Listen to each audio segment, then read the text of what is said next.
बिस्मिल्लाहिर्रहमानिर्रहीम। I am your mathematics teacher Farman सूल। I hope you will fine. आज का हमारा टॉपिक है introduction to set, exercise 1A, question number 4। State which of the following form set. इनमें से कौन कौन सा सेट है और कौन सा सेट नहीं है। हमने यहाँ पे ये बताना है कि strong people in a town, एक टाउन के अंदर मजबूत लोगों का set.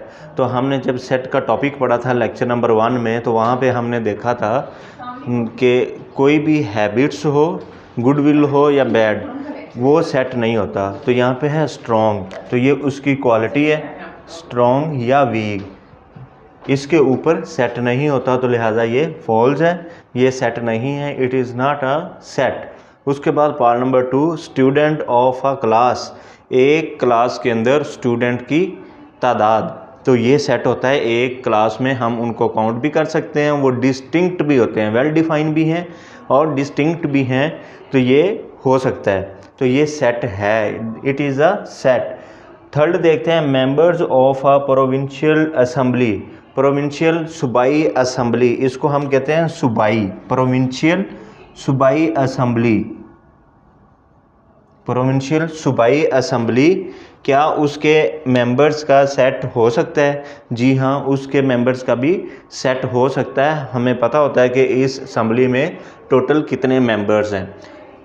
Part 4, famous film actors, आपके जो फिल्म एक्टर्स हैं उनके नाम बताने हैं या आपने उनका सेट देखना है, तो क्या ये सेट हो सकता है? नहीं, ये भी उनकी क्वालिटी है, ये भी सेट नहीं हो सकता। फेम भी सेट नहीं होता, तो लिहाजा इसकी वजह से ये भी सेट नहीं है, तो it is not a set. Fifth part है हमारे पास, the rivers of the Punjab, Punjab के अंदर कितने रिवर्स हैं, तो इसको हम काउंट कर सकते हैं, पंजाब के अंदर कितने रिवर्स हैं, तो लिहाजा ये हमारा सेट है, ये ट्रू है। The honest people, the honest people of a neighbourhood, आपके हमसाया में कितने ईमानदार या अच्छे लोग रहते हैं, तो क्योंकि ये भी क्वालिटी आ गई है, तो लिहाजा ये भी हमारा सेट नहीं हो सकता, तो it is not a set. उसके बाद अगले बोर्ड की तरफ चलते हैं।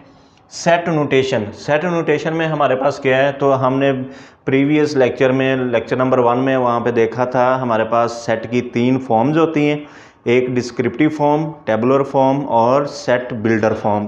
तो आज उसको मज़ीद हम एक्सप्लेन करते हैं। डिस्क्रिप्टिव फॉर्म क्या होती है? The set is a described by a statement and is not placed within curly brackets, इसमें करली ब्रैकेट्स का इस्तेमाल नहीं करते और इसको बाय स्टेटमेंट हम बयान करते हैं। जैसा कि for example, A is equal to set of vowel words in English alphabets, तो हम इन स्टेटमेंट ये बात कर रहे हैं, तो इसको हम क्या कहते हैं कि ये डिस्क्रिप्टिव फॉर्म है। अगर इस तरह भी कोई आ जाए आपके पास स्टेटमेंट, तो ये भी सेट कहलाता है, और ये सेट को लिखने का एक तरीका है जिसको हम कहते हैं ये डिस्क्रिप्टिव फॉर्म है। उसके बाद हमारे पास है टेबुलर फॉर्म। टेबुलर फॉर्म का दूसरा नाम हमारा क्या था? Roster form.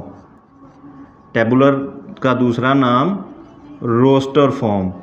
अब टेबुलर फॉर्म में रोस्टर फॉर्म या रोस्टर फॉर्म, इसको कैसे डिफाइन करेंगे? All the elements of the set are listed within curly brackets and separated by commas, इसमें हम ब्रैकेट्स के अंदर एलिमेंट्स को लिखेंगे और कॉमा के ज़रिए इसको हम सेपरेट करेंगे।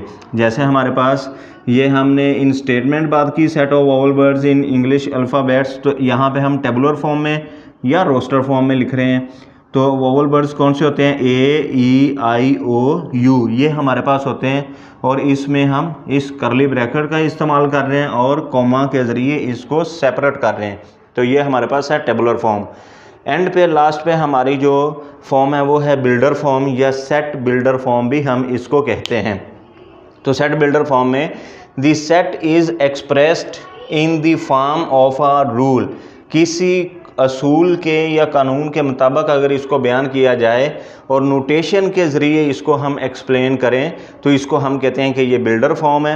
और बिल्डर फॉर्म के लिए हमारे पास चंद नोटेशन हैं जो हम लेक्चर नंबर 2 में कर चुके हैं, जिसमें सच दैट था, greater than, is not less than equal to, greater than equal to, whereas, and, और, फॉर ऑल, ये हमने इसके सिंबल्स किए थे। तो अब इसी सेट को हम यहाँ पे बिल्डर फॉर्म में इसको डिस्क्राइब करते हैं। A is equal to x such that x, इस दो डॉट को हम क्या पढ़ते हैं, सच दैट। ये हमारे पास सच दैट है, x such that x is a vowel of the English alphabets.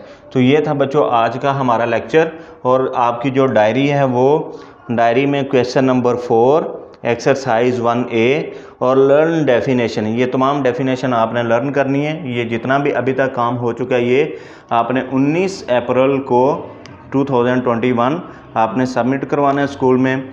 उम्मीद है कि आपको ये लेक्चर समझ आ गया होगा। टेक केयर, अल्लाह हाफिज़।